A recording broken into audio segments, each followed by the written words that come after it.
You saw the name. Your phone buzzed. You didn't answer. And the strange part wasn't that you ignored it. The strange part was how you felt afterward. Not guilty, not anxious, just lighter. Like a window you didn't know was open finally closed, and the whole room went quiet. You've done this more than once now. A text you leave on read. An invitation you turn down without a real reason. A group chat you mute and never open again. And every single time, the world tells you the same thing. That you're pulling away, that you're isolating, that something must be wrong with you. There's a loneliness epidemic out there, and here you are, choosing the quiet on purpose. So here's what I want you to sit with for a second. What if cutting people off isn't the thing that's broken in you? What if it's actually one of the most intelligent things your nervous system has ever done? Because you weren't always like this. There was a version of you who answered every call. And somewhere between that person and the one watching this, something shifted. Quietly, without a single dramatic moment. We'll get to exactly what that was. But first, you have to understand what your brain is actually doing when you walk away. And it starts long before you ever picked up a phone. Start with the version of you that gave everything. You were the one who picked up at 2 a.m. You were the friend who drove across town for someone else's crisis, who remembered the birthdays, who absorbed the venting and the drama and the same complaints on repeat. You were reliable, and for a long time, you genuinely believed that's what love was. Showing up over and over, no matter what it cost you. Psychologists actually have a name for what happens next. They call it compassion fatigue. It was first used to describe nurses and therapists. People whose whole job is absorbing other people's pain until there's nothing left in the tank. But you don't need a clinical job to get there. You just need years of being the one who gives more than they get back. Your energy didn't vanish on its own. It was spent, one small sacrifice at a time, until the account ran dry. And when that tank hits empty, your body does something you don't consciously decide. This is where a researcher named Porges comes in. His work on what's called polyvagal theory describes how your autonomic nervous system, the part of you that runs in the background, the part you never think about, is constantly asking one quiet question. Is this safe? When you've been drained too many times, when a certain name on your screen has come to mean another withdrawal from an empty account, your nervous system stops waiting for your permission. It flips a switch. Researchers call it a dorsal vagal shutdown. In plain language, it pulls you back to conserve whatever energy you've got left. Think about Maya. She's 29, sitting on her couch on a Sunday afternoon, and her phone lights up with a college friend's name. And before she even reads the message, she feels it. That small, familiar sink in her chest, because she already knows. This friend only ever reaches out when something's falling apart in her own life. Maya has been the unpaid therapist for 6 years. So today, she watches the screen go dark, sets the phone face down, and picks her book back up. No block, no dramatic speech. She just doesn't answer. And the guilt she keeps waiting for never actually shows up. Here's what most people get wrong about that moment. They see the withdrawal and assume it's avoidance, that Maya is running from connection. But that's not what's happening. Her body isn't malfunctioning. It's regulating. It's doing exactly what it was built to do, protecting a resource that had been treated for years like it was infinite. And this is the part almost nobody says out loud. The people who are best at cutting others off are usually the ones who were best at caring in the first place. You didn't get cold. You got tired in a very specific way. The kind of tired that only happens to people who felt everything, deeply, for far too long. If any of this is landing a little too close, there's a good chance you're one of these people. And if videos like this make that feel a little less lonely, take a second to subscribe. It genuinely helps this reach the people who need it. Now stay with me, because we still haven't answered the real question.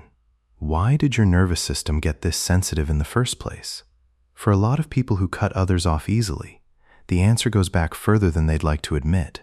Maybe you grew up learning to read a room before you could read a book. Maybe you knew, from the sound of footsteps in the hallway, exactly what kind of night it was going to be.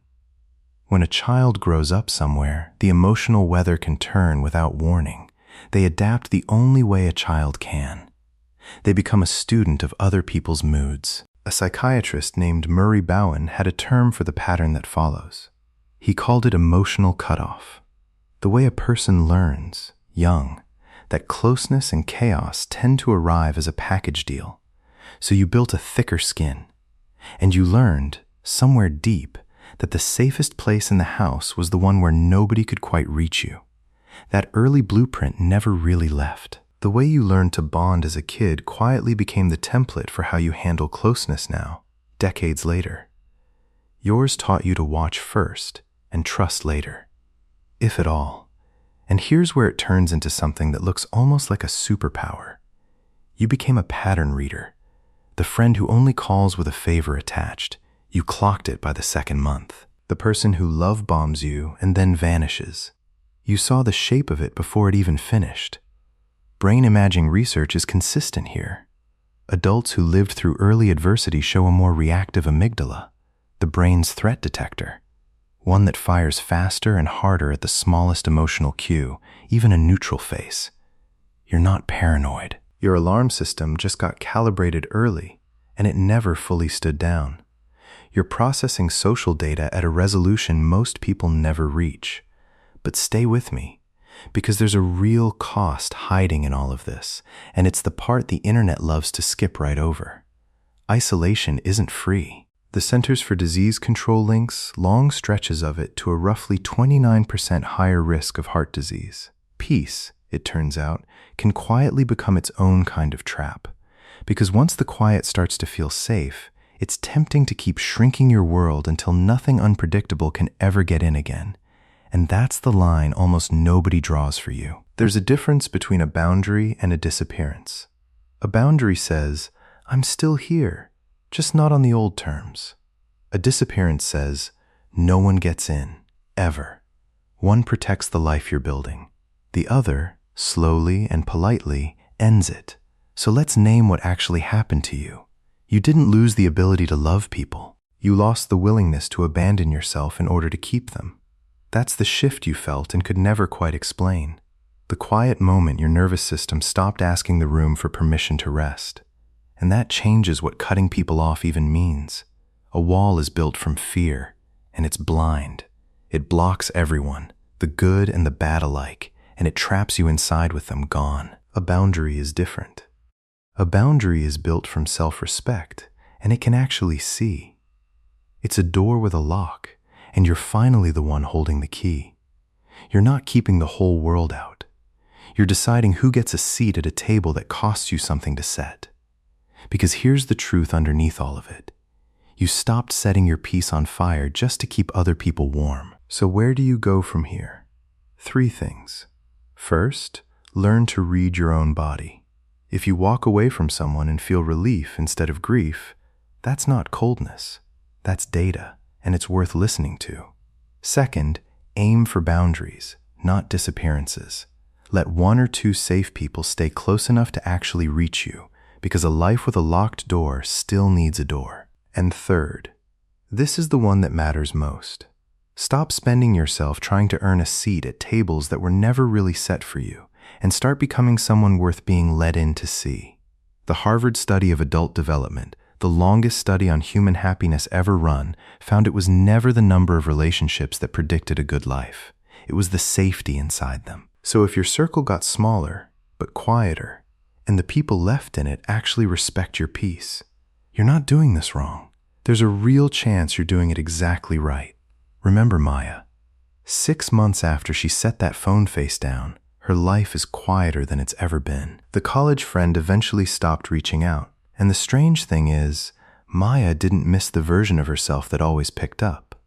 What's left is smaller. A sister she actually calls now, on purpose.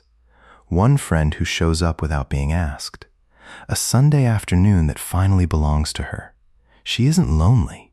She's just, for the first time in years, not tired. If this hit something in you, I'd genuinely like to know.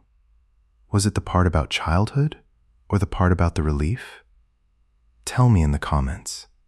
And if this made the quiet feel a little less like proof that something's wrong with you, subscribe. It helps this reach the people who need to hear it. Next, I'm breaking down the psychology of people who love staying home. It looks like the same instinct as this one, but it runs on a completely different mechanism, and I think it'll click for you.